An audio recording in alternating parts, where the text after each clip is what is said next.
I'm Valerie Joy Wilson. I'm from the US. I run the brand Trusted Travel Girl, and it's all about solo female travel empowerment, off the beaten path travel, and luxury travel. I'm from a small town in upstate New York. I live in Los Angeles, and I've been doing this for 11 years now. I just started going by myself because I wanted to see the world, and everyone thought I was crazy. 10, 15 years ago, solo female travel was not a thing. Everybody thought I was weird. Fortunately, because of social media, there's a lot of people like me that have inspired others to travel, other women to travel by themselves, and men as well. And I just find that it's the most valuable education and brings so much confidence because you're literally taking on the world by yourself. And I find that you have better, more authentic interactions with locals when you travel by yourself because you're a little bit more open and less closed off to the community around you. I was not like born rich or anything like that.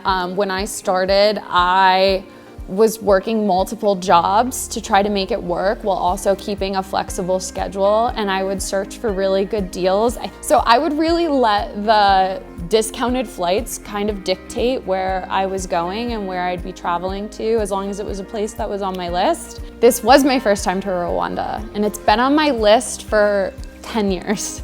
Before I came to Rwanda, I knew it was the best place to go gorilla trekking, and it was because of all the conservation efforts here in Rwanda. So I knew that it was the best place to do that. I knew it was the safest and cleanest country in Africa. And I, of course, knew about the genocide, but other than that, I didn't really know what to expect when I got here, but I was excited and eager to learn.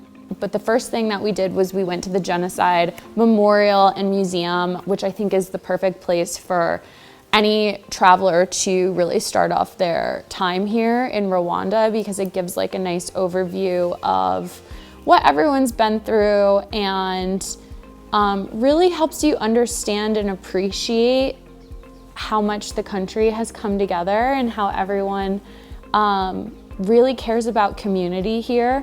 So it's a nice way to find how the beauty has really come out of that, and how resilient the people here in Rwanda are, and how much they love their country and love one another. So that was really beautiful.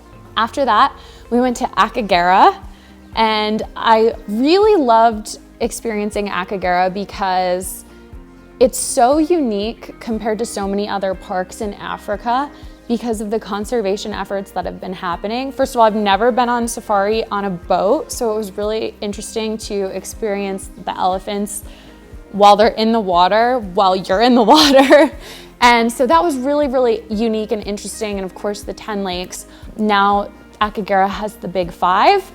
And I just think that I can't wait to come back to Akagera in like 10 or 15 years and see how much it's grown, and all of these animals are going to have their babies, and really it's just, you can tell it's just gonna be a vibrant place to come to safari, and it's already wonderful, but I know that there's gonna be so much more to offer because Rwanda just does conservation like no place else I've ever seen.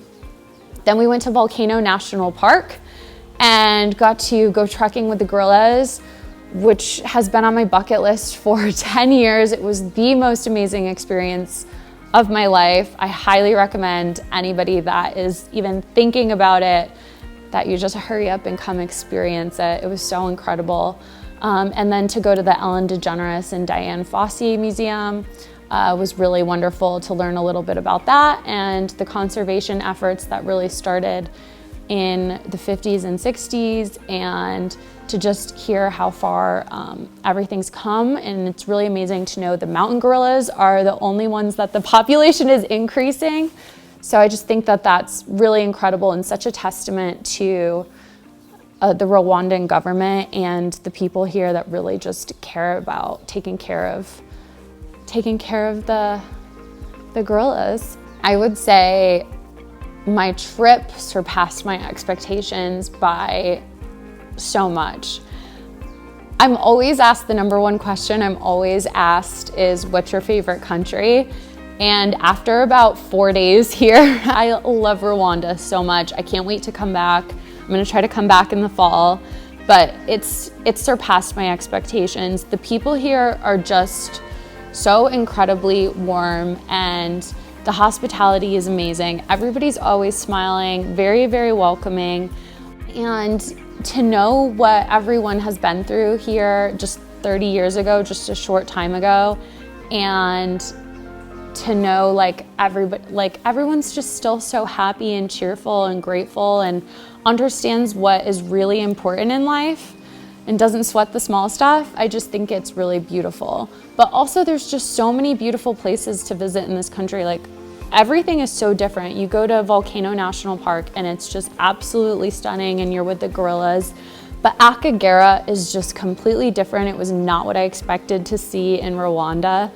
And then we flew to Nungwi and did the canopy walk and some of the things there. And also one of my other favorite things was going to Lake Kivu.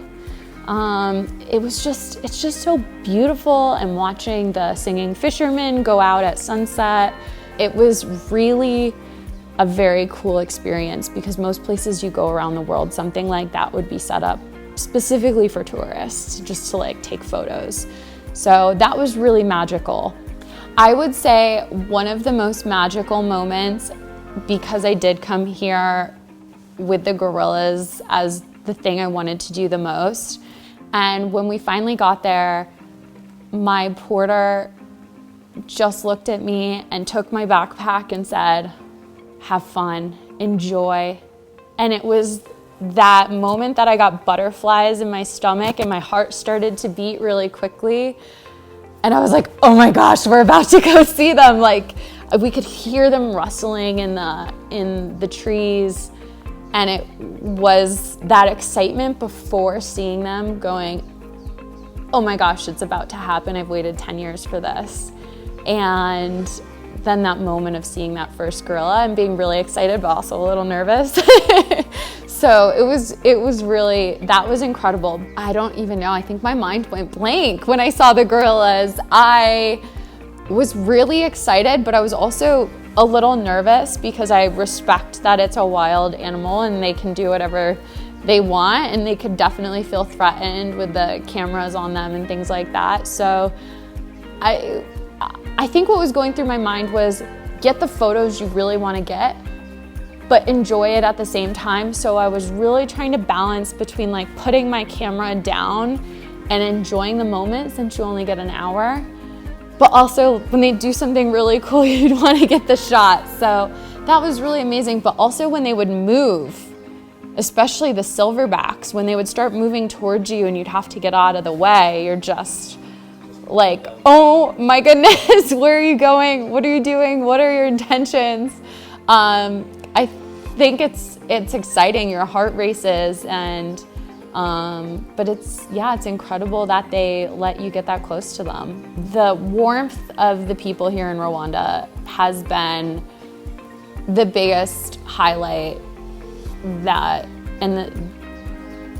just a sweet surprise. Everyone's just so welcoming, so happy, and really the community and the way that the communities come together, we were here when everybody was doing their cleanup on the Saturday at the end of the month, and to just know even visit Rwanda and like our tour, like everybody had to go and take care of that.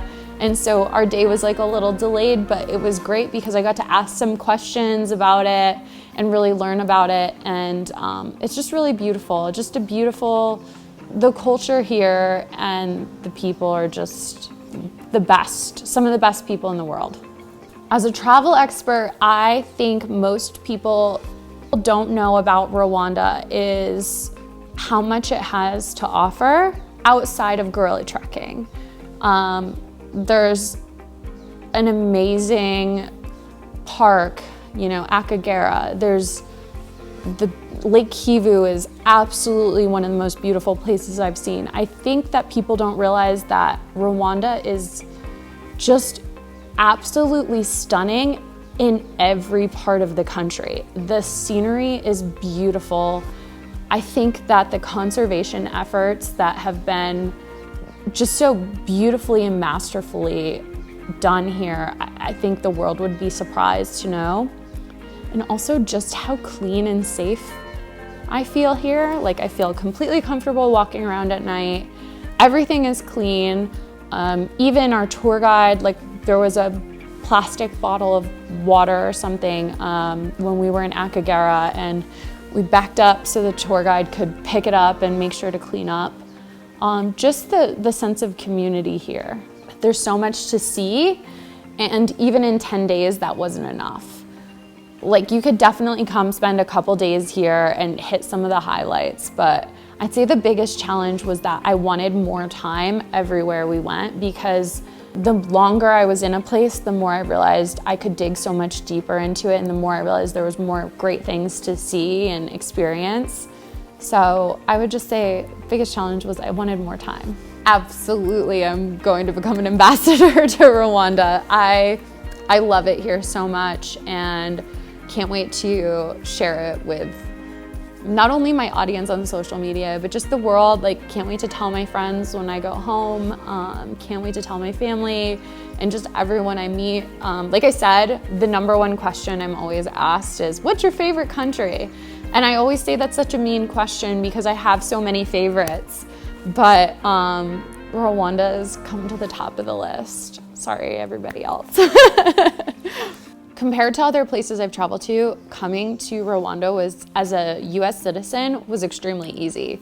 I did not need a visa in advance, so you just land, and when you get in line at immigration, you buy your visa on the spot. So having a visa that's easy to get on arrival adds so much value to a traveler, because there's lots of times in travel that things just don't go perfectly.